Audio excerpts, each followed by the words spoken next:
Şimdi аңсаймын еркіндікті, тастап кетсең мекен деймін сол бір шалды.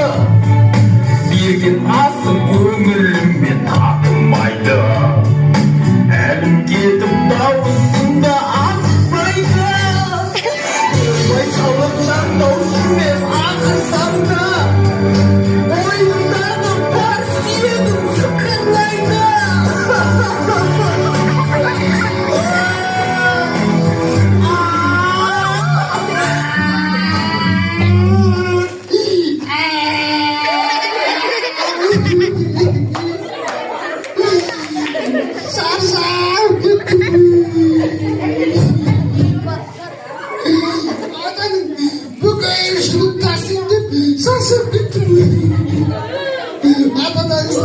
Таңғы бесте оятып алады да, бүкіл жүктің бәрін арқама асып қояды да, өзі үстіме отырып алып, чау деп айтып сосын мына атаның мына бір жүгін тасыйын деп, арқам жауыр болып, мына құлақтарым сынып қалды. Бір дұрыстап шөп те бермейді ғой. Кейісінен сиырынан қалған жүктімді отырады. Келе жатыр ғой, үйін тапқалап, көлден сосын қалай апаратын заты. Өзі апарып olsun, қырсығым жатып алып тұрмайды.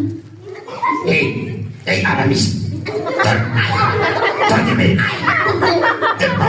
Тасымайын. Тұр демей, арақсен. Тасымайын. Тасымайсың ба? Тасымайын. Онда осы орманда қалың. Қораға келмесем жоқ саған бір қабыз мақтасым жіберейін. Қасқыр келеді. Ай, өшің. Ай. Ұрматқа жоқ ба? Иә. Шынымен ба? Иә. Кетіп қалды ба? Иә. Шын ба? Иә. Кәді? Кетіп қалды ғой. Мен өмірімде бірінші рет атаны қырсығып жеңдім ғой. Бірақ сендерден үлкен адамға қырсығып жүрмін. Ол жаман әдет. Менің қырсығуымның себебі бар. Ол бар ғой. Қараңдаршы, атанікі дұрыс па?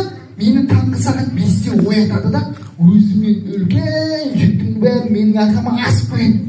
Мен тұрам, сосын көтере алмайды. Сосын өзі үстіме отырып алады. Күйеу деп, анау базарға айдап кетеді. Сол дұрыс па? Оның үстіне менімен қыстың күні отын тасиды.